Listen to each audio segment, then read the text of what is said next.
Hey guys, today we're kind of leaving off from where we started yesterday or last time with 6.1. So yes, we're doing 6.2, but it's kind of like we're talking about the same person here. Or the same person is talking about someone here. And so yeah, this is another one about leadership, and without further ado, let's get started. 6.2. Zhonggong asked about Zisang Bozi. The master said he is all right in his simple approach. Zhonggong said to preside over the people with a reverent attitude and simple measures. Is this not all right? But if a person who takes simple measures is also uninhibitedly simple in the way he carries himself, is this not taking simplicity to an extreme? And for some reason it's cut out in the version that I have here, but Confucius actually confirms Zhonggong's point of view, and he's like, oh yeah, you're right about that.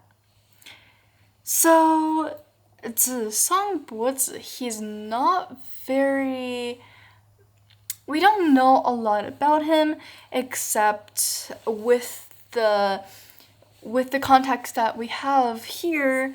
It's implied that he is an official. Like we've established in 6.1, Zhonggong was a more quieter disciple of Confucius, who Confucius actually thought really highly of because he was a great leader and he was very virtuous and he had very many thoughts and he knew how to be calm and take things seriously. And when he asked about Zisang Bozi, who we could infer was likely the opposite or somewhat lesser than Zhonggong, Confucius says that he is all right.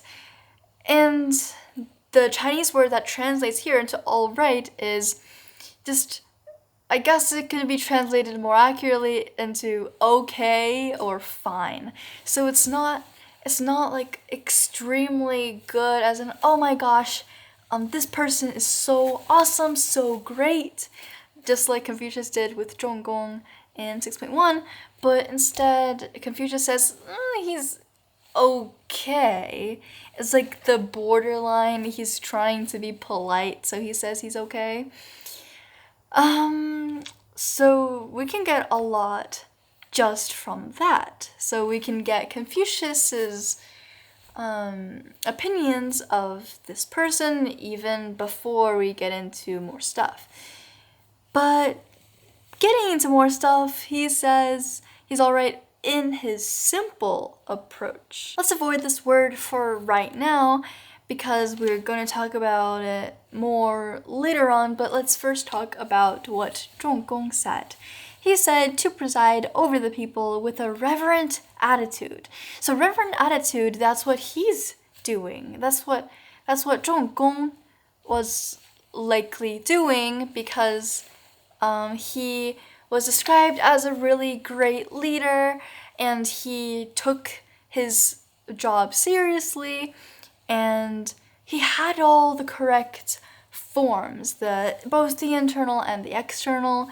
He carried a lot of responsibility and duties, and he knew how to make the people feel safe. But reverent attitude here, that doesn't only mean being very reverent, calm, or composed in front of others. It also means within yourself. So yeah, that's what Zhonggong was doing, or Yong, like we said earlier. Now we're moving on to the simple part. So, and simple measures, reverent attitude and simple measures, is this not all right? So, you don't have to be too, I guess, severe in your governing because, we did talk about this, but it was earlier on. But this idea of wait, and it's just you don't have to try so hard to govern people. You don't have to use force and terror or like just physically manipulating them or starving them in order to get your people's, I guess, attentions. Because if you're governing virtuously, then you don't have to do that because people will naturally gravitate towards you and follow you. So that's the idea of just not too imposing on your citizens. So is this not all right? Yeah, it is all right, actually. So, and then he says, but if a person who takes simple measures is also uninhibitedly simple in the way he carries himself, is this not taking simplicity to an extreme? So simplicity is essentially the opposite of what Zhonggong. So this type of simplicity was the opposite of what Zhonggong did. So that's just not caring anything about rules or your citizens, and essentially anything goes, and you're very unclear about your instructions, and you're also very shallow. You don't think much. And maybe you're also really loud and really rude as well. So if you're a leader, especially an important one like a ruler, you shouldn't be acting like this. And this is reflected in what he says, like in the way he carries himself. So if you carry yourself like someone who just still wears pajamas even though you're going to a meeting, or when you have appointments, other people are coming to see you, you're just sleeping through it, or walking with bare feet everywhere, or just not having the proper form, that can't be good. And Confucius actually puts a lot of emphasis on external form as well. He describes it as something like makeup.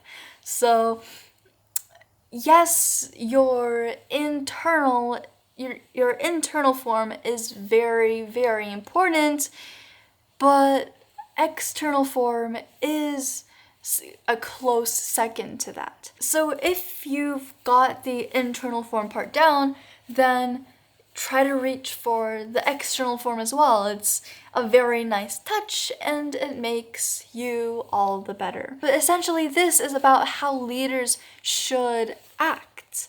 So you should take things very seriously, take your job very seriously, take others very seriously, especially your citizens, the citizens that you are governing.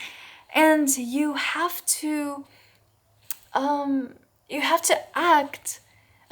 Again, I'm repeating this because I don't know how to translate it. It's just, you have to act like how a leader should act. So essentially, when you're an adult, you should act like how an adult should act.